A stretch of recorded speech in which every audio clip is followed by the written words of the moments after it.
오늘은 교환학생 합격 후 떠나기 전까지 어떤 과정들이 있었는지 얘기해보고자 영상을 켜게 됐습니다.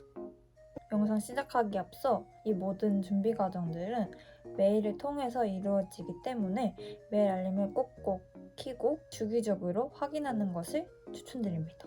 또 네이버 메일 같은 경우는 수신 오류가 나는 경우가 종종 있다고 하니 처음부터 구글 메일을 쓰는 것을 추천드립니다. 일단 첫 번째로 최종적으로 교환학생을 합격하게 되면 에모를 작성하셔야 하는데요.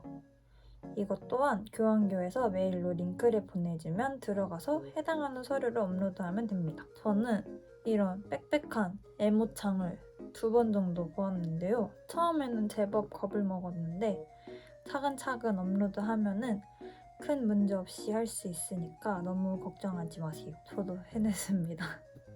에모 작성 시 여권, 어학성적, 본교 재학증명서, 범죄기록증명서 등과 같은 서류들을 업로드하면 됩니다. 그리고 에모를 작성하면서 이수계획서를 작성해야 할 텐데요.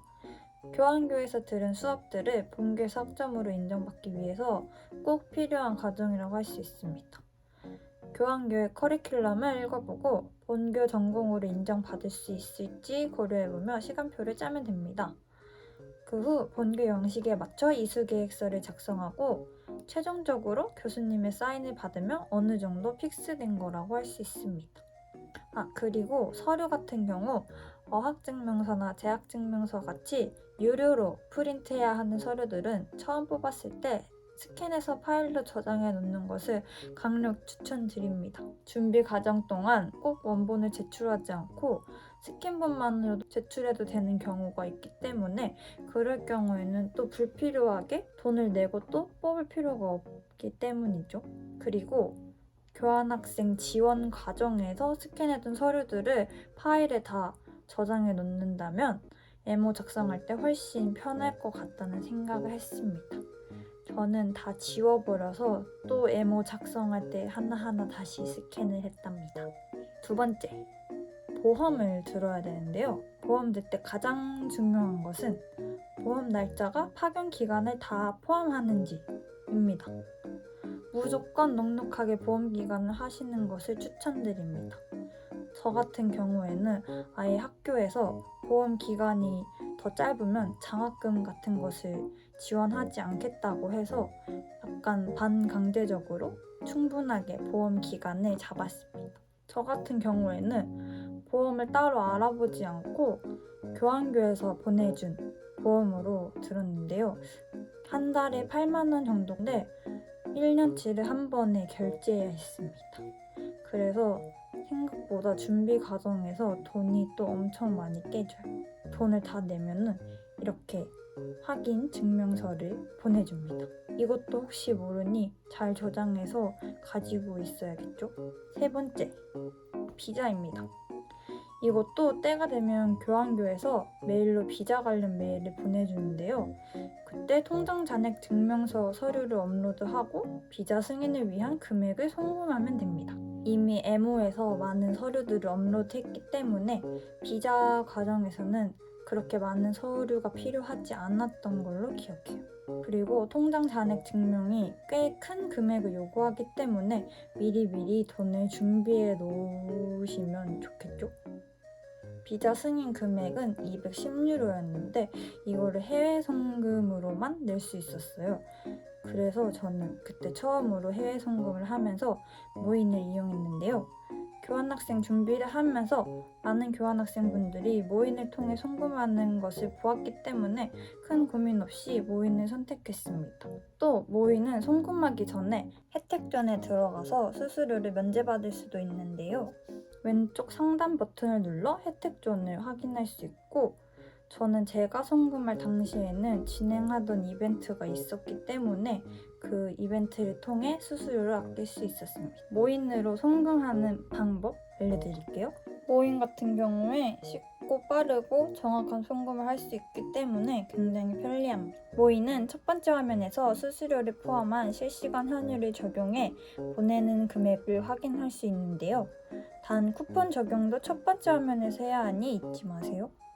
그렇게 금액을 확인한 후 오른쪽 하단의 송금하기 버튼을 눌러 받는 사람 정보를 입력하고 최종 확인을 한 번 더 해줍니다.